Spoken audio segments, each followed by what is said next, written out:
Bienvenue dans ce nouvel épisode du podcast Perte de poids réussie.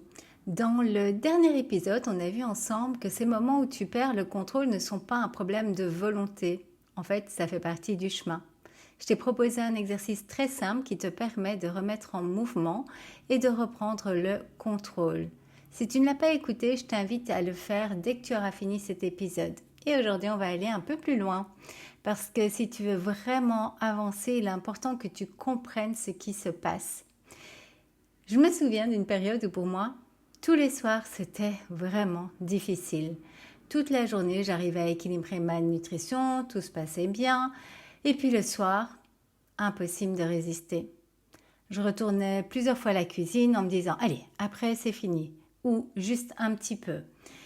Mais ça finissait par être beaucoup trop.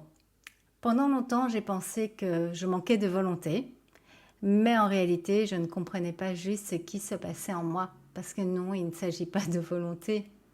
En fait, il faut savoir que tes comportements alimentaires ne sont pas le problème, ils sont juste un signal. Et quand tu réalises cela, ça change tout, parce que ça veut dire que ton corps et ton cerveau essayent de répondre à quelque chose. Donc je répète, tes comportements alimentaires, c'est juste un signal d'un message à te faire passer. Parlons des vraies raisons souvent qui sont derrière les écarts.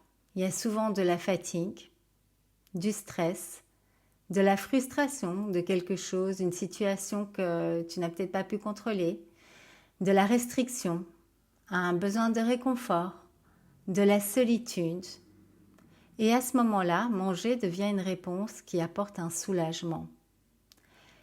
J'ai accompagné déjà énormément de femmes et je fais régulièrement des sondages pour voir où elles en sont, pour voir s'il y a de la progression dans les femmes que j'accompagne. Et je l'ai fait là récemment par rapport aux vraies raisons derrière le grignotage, derrière tout ce qui est comportement alimentaire qu'on n'arrive pas à contrôler. Et vraiment, le plus souvent, c'est fatigue, stress et frustration. Ce sont les trois qui reviennent la plupart du temps. Donc, je vais t'inviter également à changer de posture. Donc, au lieu de te dire « Pourquoi je fais ça ?» qui nous met en fait dans une situation de culpabilité immense, comme si on a fait quelque chose de vraiment grave, qu'on n'est pas irréprochable. Au lieu de vous dire « Pourquoi je fais ça ?» demande-toi « Qu'est-ce que je ressens ?» De quoi ai-je besoin là maintenant ? Ces questions-là, ça va te permettre de passer de la culpabilité à la compréhension. Est-ce que tu peux ressentir la différence que ça fait de se poser une question avec beaucoup de bienveillance pour savoir ce que l'on ressent, ce qu'on a vraiment besoin, de simplement se dire pourquoi je fais ça ? Ça, cette question pourquoi je fais ça n'apporte aucune réponse qui permet d'aller de l'avant.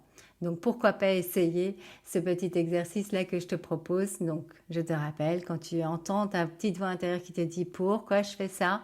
Encore une fois, demande-toi « Qu'est-ce que je ressens là, actuellement, maintenant ?» Quelle est l'émotion derrière ? Et de quoi est-ce que j'ai besoin là, maintenant, pour me faire du bien, pour prendre soin de moi ? Tu sais que j'aime beaucoup t'apporter des pistes pratiques dans mon podcast parce que ce qui va faire que les choses changent, ce sont les actions que tu vas prendre. Donc l'exercice simple pour ce jour, c'est la prochaine fois que tu arrives dans une situation où tu sens que tu vas faire des écarts, fais une pause de 30 secondes, respire profondément et demande-toi, qu'est-ce que je ressens ? Est-ce que j'ai faim ? Parce que si c'est la faim, on peut manger, mais si ce n'est pas la faim, on va se demander où est-ce autre chose ?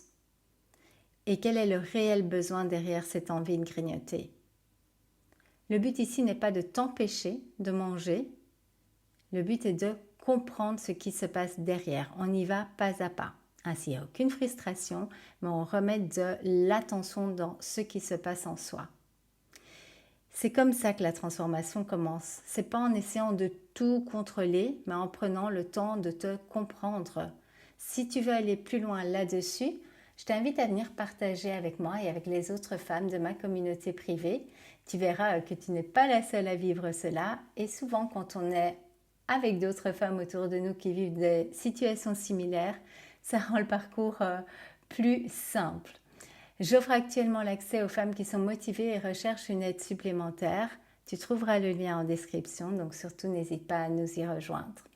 Et dans le prochain épisode, je vais t'expliquer comment reprendre le pouvoir durablement. Je te dis à très vite.